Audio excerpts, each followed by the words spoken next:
The Great Hall of the Galactic Council stretched across 3 miles of floating platforms, each one holding delegates from species that had traveled the stars for millions of years. Light from 1,000 different suns filtered through crystal walls, casting rainbow shadows across the assembly. Over 200 species had sent their representatives here. To the ancient station that orbited the dead star at the galaxy's center, High Counselor. Vethris of the Sindari Collective stood slowly from his seat. His body was tall and thin, covered in silver scales that shifted color with his emotions. He had lived for 9,000 years and had seen empires rise and fall like waves upon a shore. But today he felt something he had not experienced in centuries. He felt worried. "Fellow counselors," he said, his voice echoing through the chamber, "I have called this emergency session to discuss a matter of great importance. We must talk about the humans." A ripple of confusion passed through the assembly. The humans were newcomers to the galactic stage, having only discovered faster-than-light travel within the last 50 cycles. They were considered primitive, almost childlike, by the ancient races who had mastered the stars long before Earth's sun had even formed. Ambassador Crixel of the Vorn Dominion made a sound that was similar to laughter. He was a massive creature, standing 8 feet tall, with an armored shell and 4 powerful arms. The Vorn had conquered 47 species and ruled their sector of space with an iron grip for 12,000 years. "Hey, the humans," Crixel said, clicking his mandibles together. "Those soft little creatures? They live on a small blue planet at the edge of the galaxy. They can barely leave their own solar system. Why should we waste our time discussing them?" Many delegates nodded in agreement. The humans were nothing. They were weak, short-lived, and constantly fighting among themselves. They would probably destroy themselves before they ever became relevant to galactic affairs. But Vethris raised one long arm and activated the central display. A blue and green planet appeared in the center of the chamber, rotating slowly. Earth, the human homeworld. "Look carefully at this world," Vethris said. "Study it. Try to understand what kind of place could produce such creatures." The display zoomed in, showing the planet's surface. Mountains taller than any on the Vorn homeworld.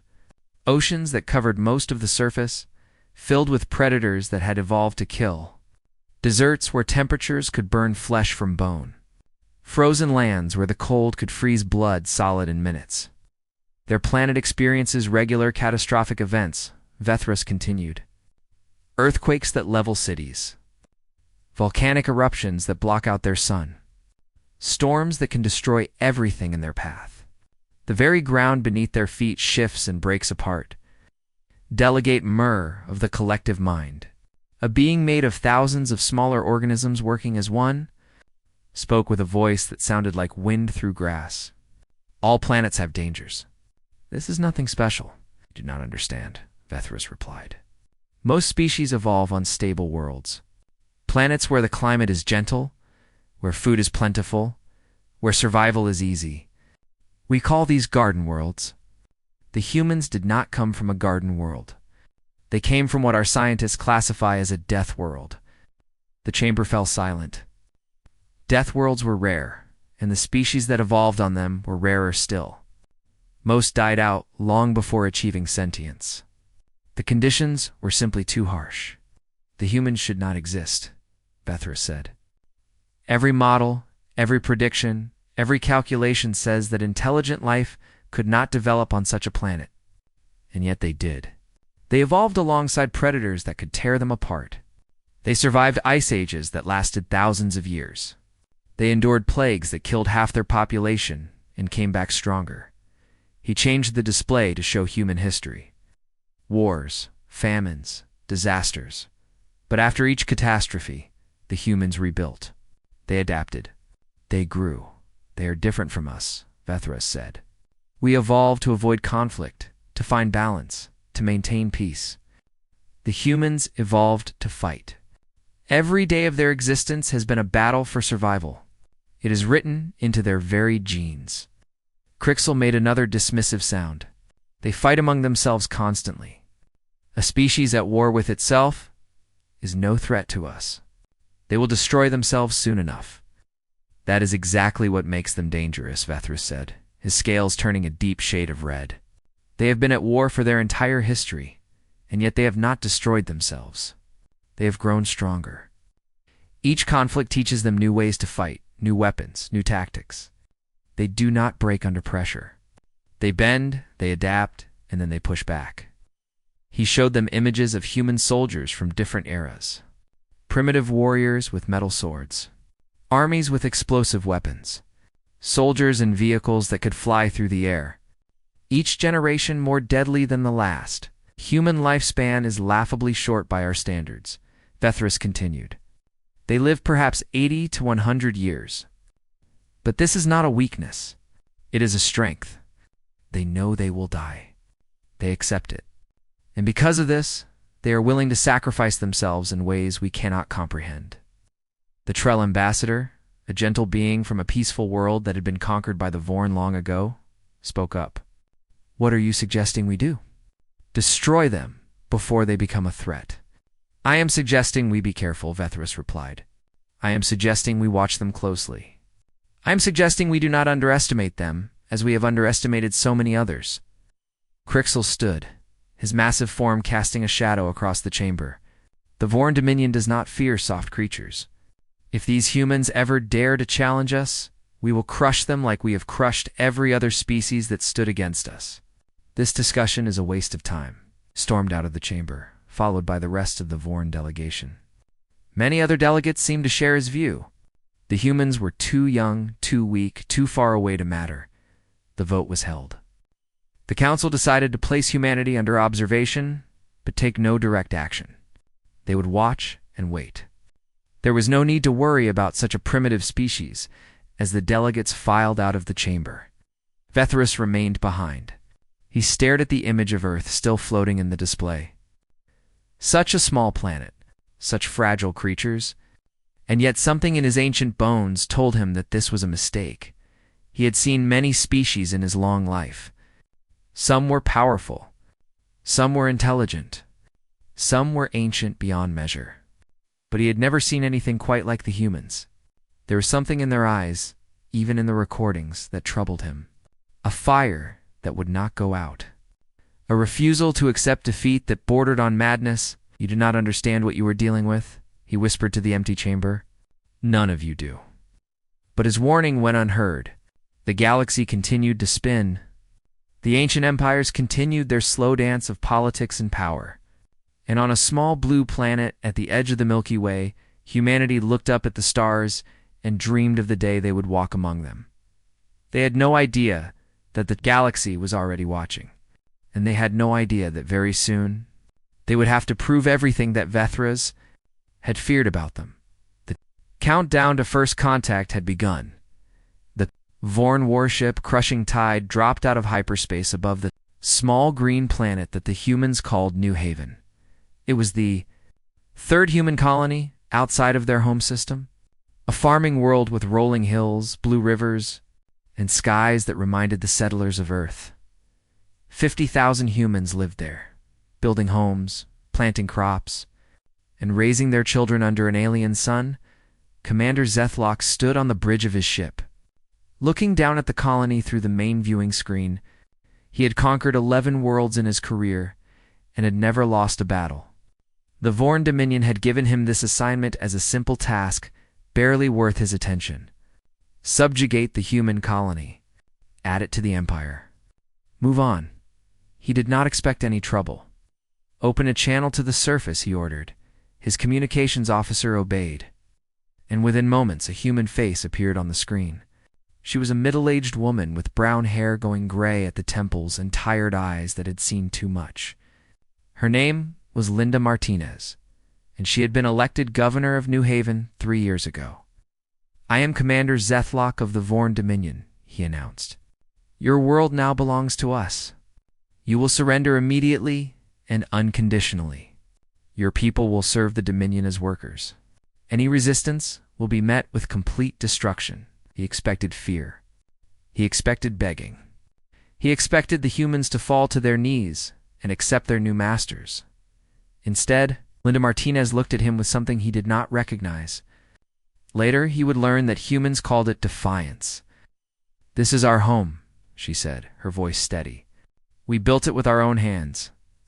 We're not leaving, and we're not surrendering. You want it? Come down here and take it." Then she cut the transmission.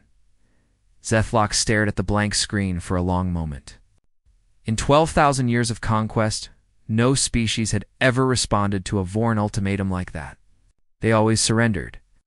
They always begged. They always broke. "Prepare the ground forces," he said, his voice cold with anger. "We will teach these creatures what it means to defy the Dominion." 3,000 Vorn warriors descended upon New Haven in assault shuttles. Each warrior stood over 8 feet tall, with natural armor that could stop most projectile weapons. They carried energy, Eiffels that could burn through metal walls. They had conquered dozens of species and had never faced an enemy they could not destroy. The humans had no army. They had no military technology. They were farmers, miners, teachers, and shopkeepers. They had hunting rifles, mining equipment, whatever they could build in the 2 hours between the ultimatum and the landing. It should have been a massacre. It was, but not in the way the Vorn expected. The humans did not run. They did not hide. Every man and woman who could hold a weapon took up a position. Teenagers grabbed rifles and stood beside their parents. The elderly loaded ammunition and treated wounds. Even the children helped, carrying supplies and messages through tunnels that the colonists had dug beneath the settlement. Pete Dawson was a wheat farmer who had never fired a weapon in anger. When the Vorn walkers advanced on the eastern district, he climbed into his mining truck, drove it directly into the legs of the lead walker, and detonated the fuel cells. The explosion killed him instantly, but it also destroyed the walker and the 20 Vorn warriors around it. Maria Reyes was a school teacher who taught 3rd grade mathematics. She took up a position in the schoolhouse with nothing but a pistol and 300 rounds of ammunition. She held that building for 16 hours, giving time for 300 civilians to escape through the tunnels beneath the town. When her ammunition ran out, she used a knife. When the knife broke, she used her hands. The Vorn found her body surrounded by 11 of their warriors. Governor Martinez coordinated the defense from a bunker beneath the town hall. She had no military training, but she had something more important. She had people who trusted her and a cause worth dying for. The battle lasted 3 weeks. The Vorn had expected it to last 3 hours. They could not understand what they were facing. The humans did not fight like any species they had conquered before. They did not form neat lines to be cut down. They did not surrender when the odds became impossible. They appeared from shadows, struck hard, and vanished before the Vorn could respond. They turned every building into a fortress. They filled every street with traps. When the Vorn destroyed one defensive position, the humans fell back to another. When they cornered a group of defenders, the humans fought to the last breath. There was no negotiation, no compromise, no surrender. Commander Zethlock called for reinforcements. More warriors descended from orbit. More weapons were brought to bear. The Vorn began to destroy the colony building by building, burning everything to the ground. Still, the humans fought. On the final day, Vorn forces breached the last defensive line and poured into the underground bunkers.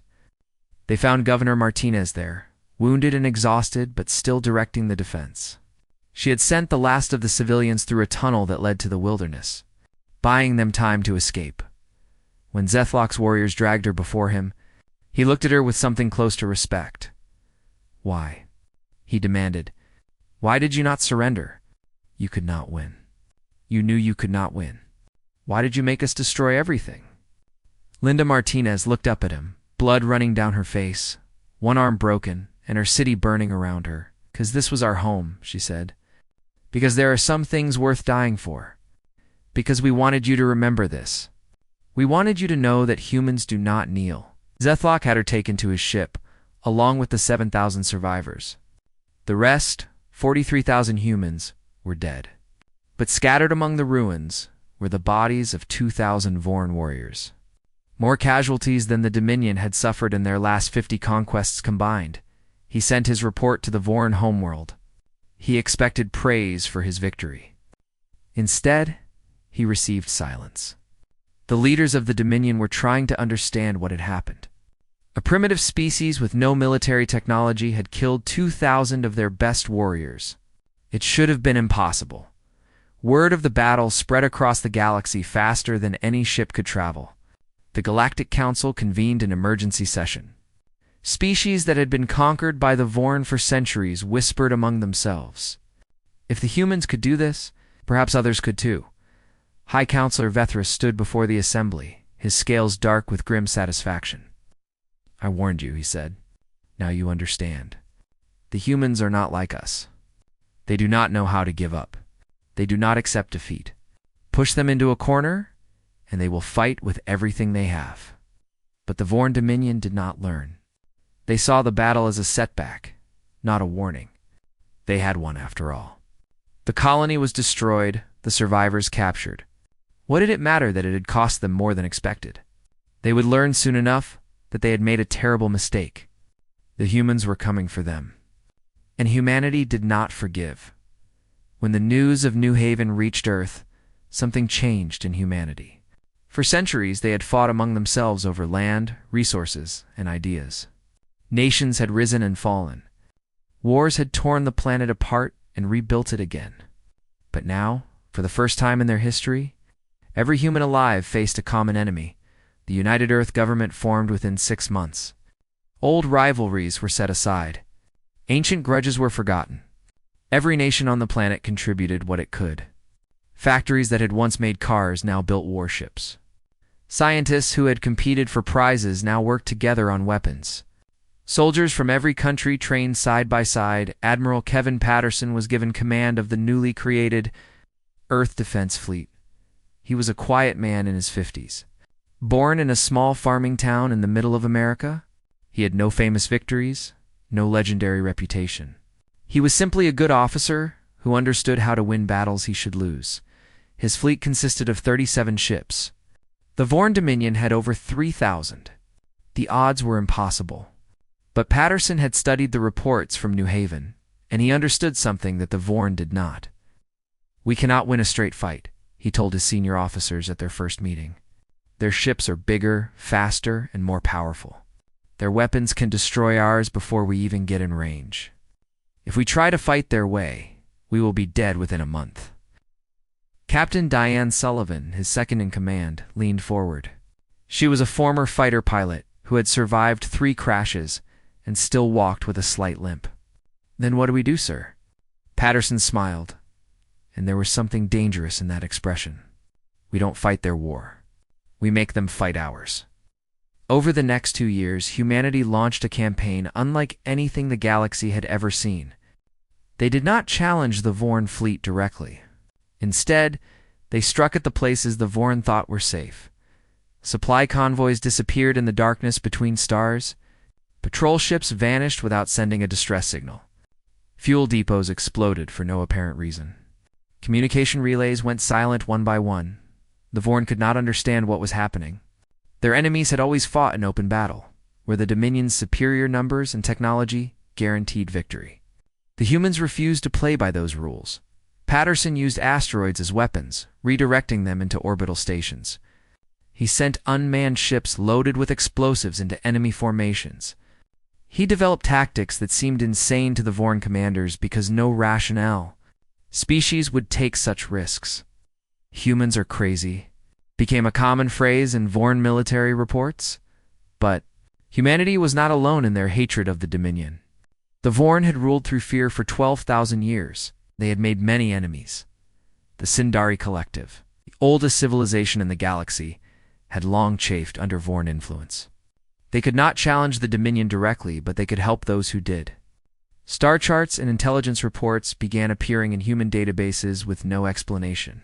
Weaknesses in Vorn defenses were mysteriously revealed. The Trell were a gentle species of scientists and philosophers who had been conquered by the Vorn. Centuries ago, they offered sanctuary to human refugees and secretly provided resources to the resistance. 6 months into the war, Admiral Patterson traveled to a hidden base in the Cygnus Nebula, a cloud of gas and dust where sensors could not penetrate. Waiting for him were representatives from 12 different species. all of whom had suffered under Vorn rule. The Trell ambassador was the first to speak. He was a small being, no taller than a human child, with large eyes and delicate hands. His species had once been artists and dreamers. The Vorn had made them slaves. "Why should we trust you?" he asked. "You are young? You have only been in space for decades. We have been conquered for centuries. What can you offer that we do not already have?" Patterson looked around the room at the assembled delegates. He saw fear in their eyes. They had lived under Vorn domination for so long that they had forgotten what freedom looked like. "I can offer you one thing," he said. "Hope." He activated a holographic display, showing the Battle of New Haven. The delegates watched in silence as 50,000 humans stood against the might of the Vorn Dominion. They saw Pete Dawson drive his truck into an enemy walker. They saw Maria Reyes hold the schoolhouse for 16 hours. They saw Governor Martinez refuse to surrender even as her world burned around her. "We are not special," Patterson continued. "We are not stronger than you or smarter than you. We die just as easily. But we have something that the Vorn took from you long ago. We remember what it means to fight. We remember what it means to stand up and say no." He paused, looking each delegate in the eye. "The Vorn think they are invincible because no one has challenged them in thousands of years. They have forgotten how to face a real enemy. Well, they have one now, and we are not going anywhere." The Trell ambassador was the first to stand. "My people have dreamed of freedom for 400 years. We thought it was impossible. You have shown us that nothing is impossible." One by one, the other delegates rose. The Sindari offered their intelligence networks. The Mirren Collective provided ships and crews. The Keth Empire contributed weapons and technology. The Coalition of Free Worlds was born that day with humanity at its center. 12 species who had been enemies for centuries now stood together against a common oppressor. Word spread quietly through the galaxy. On conquered worlds, people who had given up hope began to dream again. On Vorn Prime itself, slaves whispered about the humans who refused to kneel. The Dominion responded with increased brutality. They executed prisoners. They destroyed entire cities. As examples, they thought that fear would break the resistance as it had broken so many others. But fear only works when people have something to lose. The Coalition had already lost everything.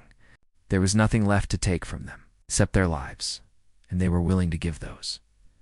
Admiral Patterson gathered his expanded fleet, now numbering over 100 ships from a dozen different species. The crews were a mixture of humans, Trell, Sindari, and others who had joined the cause. "We have a long road ahead," he told them. "Many of us will not see the end of it, but our children will, and their children will live in a galaxy where no one bows to tyrants." He looked out at the stars, at the vast darkness that held both danger and promise. "Let's go hunting." The Coalition fleet jumped to hyperspace, heading toward Vorn territory. The Liberation War had truly begun. The Liberation War lasted 7 years. Across 1,000 star systems, the Coalition of Free Worlds fought the Vorn Dominion in a conflict that would reshape the galaxy. It was a war of shadows and light, of desperate last stands and impossible victories. Commander Sophie Grant became the most feared name in Vorn space. Before the war, she had been a logistics officer, responsible for shipping schedules and supply chains. She had never commanded a combat mission. She had never fired a weapon in anger. But war has a way of revealing what people are truly made of. The Vorn called her fleet the Ghost Squadron because they seemed to appear from nowhere and vanish before reinforcements could arrive. She attacked convoys in systems that should have been impossible to reach. She destroyed space stations that were supposed to be impregnable. She turned the Vorn's own tactics against them, striking at their supply lines and communications.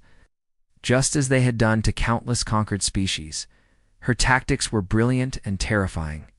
She flew her ships through nebulae that should have torn them apart, using the radiation to mask their approach.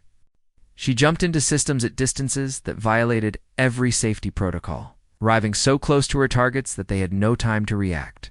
She engaged enemies that outnumbered her 10-1 and somehow walked away. With more kills than losses, the Vorn commanders could not predict her. They stationed massive fleets to guard their most important facilities, only to have Sophie strike somewhere else entirely. They set traps based on logical military thinking, but she refused to think logically. Humans do not follow the rules of war. One Vorn admiral complained in an intercepted transmission. They do not care about acceptable losses. They do not retreat when they should. They fight as if they have nothing to lose. But it was on the ground where humanity showed its true nature. The Coalition could not match the Vorn in space battles. But they could win the war for hearts and minds on the occupied worlds. Sergeant Chris Howard was a farm boy from Kansas who had never traveled more than 100 miles from home before the war. Now he led a squad of human soldiers through the occupied territories, liberating prisoners and inspiring rebellions wherever they went. On the mining world of Keth 7, his squad armed the enslaved workers and helped them overthrow their Vorn overseers. On the industrial planet of Sindari Prime, they sabotaged the weapons factories that supplied the Dominion's war machine. On a dozen different worlds, they showed the conquered peoples that resistance was possible. The Vorn responded with increasing brutality. They executed suspected rebels. They destroyed entire cities as punishment for harboring Coalition forces. They thought that fear would break the resistance. Instead, it only made people angrier. Races that had been loyal to the Dominion for centuries began to question their masters. Why should they fight for an empire that slaughtered innocents? Why should they die for rulers who saw them as nothing more than tools? The turning point came on the prison world of Nexus 4, where the Vorn kept the most important prisoners from their conquered territories. Among them were the 7,000 survivors of New Haven, including Governor Linda Martinez, Chris Howard, and his squad, along with 200 Coalition soldiers from a dozen species, launched a raid on the prison. They dropped from orbit in unmarked pods, landing in the middle of the facility before the guards knew what was happening. The battle was brutal and close. Humans fought side by side with Trell and Sindari and a dozen other species, united by their hatred of the Dominion. They cleared the prison block by block, freeing prisoners who had given up hope of ever seeing the sky again. When Howard's team broke open the door to Linda Martinez's cell, she looked up with eyes that had seen too much suffering. She was thin and scarred, her hair gone white from years of captivity, but the fire in her gaze had not dimmed. "Took you long enough," she said. Howard smiled. "Sorry, ma'am. We had to stop for directions a few times." The liberation of Nexus 4 sent shock waves through the galaxy. The Vorn had claimed that the prison was indestructible. They had said that no force in the galaxy could breach its defenses. The Coalition had just proved them wrong. More importantly, the freed prisoners included leaders and fighters from a dozen conquered species. When they returned to their homeworlds, they carried with them the story of what the humans had done. The resistance grew stronger every day. By the 5th year of the war, the Vorn Dominion was on the defensive for the first time in 12,000 years. Their empire was crumbling at the edges.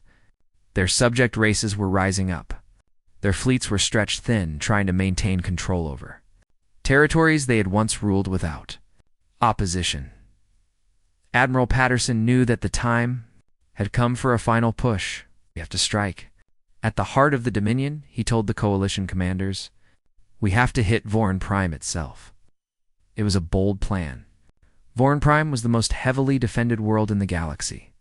The Dominion had concentrated over 1,000 warships there, along with orbital defense platforms and ground-based weapons that could destroy entire fleets. The Coalition had 200 ships, but they also had something the Vorn did not. They had Commander Sophie Grant. The final battle began at dawn on Vorn Prime. Sophie led the assault fleet in a direct attack on the enemy formations, drawing their attention while smaller strike teams infiltrated the orbital defenses. Patterson commanded the main fleet. Engaging the Vorn in the largest space battle in galactic history, the fighting lasted 18 hours. Ships exploded in brilliant flashes of light. Debris filled the space around the planet. The casualties were enormous on both sides. When a Vorn warship disabled the main engines of Patterson's flagship, Captain Diane Sullivan ordered the crew to abandon ship. She stayed behind to guide the crippled vessel into the heart of the enemy formation, destroying 3 Vorn carriers before her ship broke apart. When the Coalition ran out of missiles, they used their ships as weapons, ramming Vorn vessels at full speed. When their weapons failed, they kept fighting with whatever they had left. The Vorn had never faced such determination. They had conquered species who surrendered when the odds turned against them. They did not know how to fight an enemy that would not quit, as the sun set on Vorn Prime. The last Vorn command ship exploded under a coordinated assault from surviving Coalition forces. The Dominion's fleet was broken. Their orbital defenses were gone. Their empire had fallen. On the surface of the planet, Chris Howard led the first Coalition troops to make landfall. They were greeted not with resistance, but with slaves throwing off their chains and guards, surrendering rather than face. The soldiers who had brought down an empire. The Liberation War was over. Humanity had won. 1 year after the fall of the Vorn Dominion, Galactic Council gathered in its ancient hall for the most important session in 10,000 years. The chamber had changed since the last Great Assembly. The Vorn delegation, once the most powerful voice in the room, now sat in diminished seats at the edge of the floor. Their empire had been reduced to their homeworld alone. They had been stripped of their military power. New species had been admitted to the council. Races that had been enslaved for centuries now had their own representatives.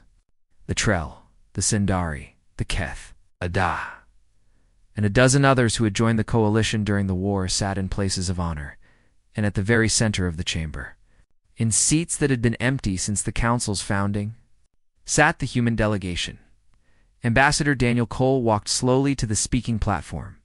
He was a former soldier who had fought in more battles than he could count. His left arm was mechanical, a replacement for the one he had lost during the liberation of the Trell homeworld. His face bore scars from the final assault on Vorn Prime. He walked with the careful steps of a man who had seen too many friends die. High Counselor, Lethris of the Sindari Collective, rose to greet him. The ancient being looked down at the human with an expression that mixed wonder and something close to fear. "When your species first reached the stars," Vethris said, his voice carrying across the silent chamber, "this council debated what to do about you. Some of us wanted to destroy you before you could become a threat. Others thought we should ignore you, leaving you to die out in your small corner of the galaxy. I argued that we should watch and wait, hoping that time would reveal your true nature." He paused, his silver scales shifting through a dozen colors as emotions moved through him. "We were all wrong," he continued. "Every one of us failed to understand what we were dealing with. We looked at your short lives and saw weakness. We looked at your constant conflicts and saw savagery. We looked at your primitive technology and saw children playing with toys." The chamber was completely silent. Every delegate, from species that had existed for millions of years, listened to the ancient counselor speak. "We did not see what you really were," Vethris said. "We did not understand that your short lives make every moment precious. We did not recognize that your conflicts had forged you into warriors without equal. We did not realize that your primitive technology was just the beginning of what you could achieve." He turned to face the full assembly. "In 50 years, humanity has accomplished what no other species has done in 10,000. They faced an empire that had never known defeat and brought it to its knees. They united races that had been enemies for centuries. They gave hope to those who had forgotten what hope meant." Ambassador Cole stepped forward, his mechanical arm catching the light. "We did not do this alone," he said, his voice rough but steady. "We could not have done this alone. The Trell gave us shelter when we had nowhere else to go. The Sindari gave us intelligence that saved countless lives. The Keth built the ships that carried our soldiers to battle. Every species in the Coalition fought and bled and died alongside us." He looked around the chamber at the assembled delegates. "This victory belongs to all of us. It belongs to every slave who dared to dream of freedom. It belongs to every soldier who gave their life for a cause greater than themselves. It belongs to every parent who hoped their children would live in a better galaxy." Ethros nodded slowly. "And what do humans want now? You have proven yourselves the greatest warriors the galaxy has ever known. You could easily take the place of the Vorn. You could build an empire that would last for ages. Cole smiled, and despite his scars and his mechanical arm, there was warmth in that expression. We did not fight to become what we destroyed. We fought so that no one would have to fear conquest again. He pulled a document from his jacket, a physical paper in a galaxy that had long since abandoned such things. This is the Galactic Compact. It establishes that no species may conquer another. It creates a peacekeeping force to protect the weak from the strong. It guarantees that every being in this galaxy has the right to live free. He held up the document for all to see. Humanity will sign this compact today. We will commit ourselves to defending it with everything we have. Not because we want power, but because we remember what it feels like to be powerless. We remember New Haven. We remember the 50,000 people who died rather than surrender their freedom. The vote was held that afternoon. The Galactic Compact was approved unanimously. Humanity was admitted as a full member of the Council, with all rights and responsibilities. After the ceremony, Ambassador Cole returned to Earth. He had been offered a mansion and servants and every luxury the galaxy could provide. Instead, he chose a small apartment overlooking the ocean. In a city that had been bombed and rebuilt 3 times during the worst of Earth's old wars, Governor Linda Martinez visited him there on the anniversary of the war's end. She had recovered from her years in the Vorn prison, though she still walked with a limp and sometimes woke screaming from nightmares. She had been elected to lead Earth's delegation to the Coalition, a role she had accepted reluctantly. "They're calling us the Guardians of the Galaxy now," she said, sitting in a chair by the window. Pretty impressive for a species that couldn't figure out faster than light travel until a few decades ago. Cole smiled, watching the waves crash against the shore below. "We're not Guardians. We're just stubborn. We never learned when to quit." Martinez laughed, and in that sound was everything that made humanity what it was. The determination, the resilience, the refusal to accept defeat no matter how impossible the odds. "That's what makes us dangerous," she said. Across the galaxy, the effects of the war were still being felt. On worlds that had been enslaved for centuries, people were learning what it meant to be free. On Vorn Prime, a new generation was growing up without the expectation of conquest. On 1,000 different planets, statues were being built to honor the human soldiers who had died to liberate them. And in the Great Hall of the Galactic Council, a new saying had emerged. It was spoken with respect and more than a little fear by species who had watched the humans do the impossible, never push a human into a corner. They do not know how to give up. High Counselor Vethras lived for another 1,000 years after the war. In all that time, he never forgot the lesson humanity had taught him. He wrote it into the histories of his people, ensuring that future generations would remember. "They came from a death world," he wrote. "They should not have survived. They should not have risen to the stars. They should not have defeated an empire that had ruled for 12,000 years, but they did, and the galaxy is better for it." On a small blue planet at the edge of the Milky Way, children looked up at the stars and dreamed of the adventures that awaited them. They had no memory of the war, no scars from the battles that had been fought for their freedom, but their parents remembered. Their grandparents remembered, and they made sure that the stories were passed down, so that no generation would ever forget. Humanity had earned its place among the stars, not through power or conquest, but through sacrifice and courage and an unbreakable will to survive. The galaxy would never be the same. And somewhere, in the vast darkness between the stars, other young species were looking up at the same sky, wondering what the future might hold. Now, they knew that anything was possible. Now they knew that even the smallest voice could shake the foundations of the universe, because if humanity could do it, perhaps they could too. The story had only begun.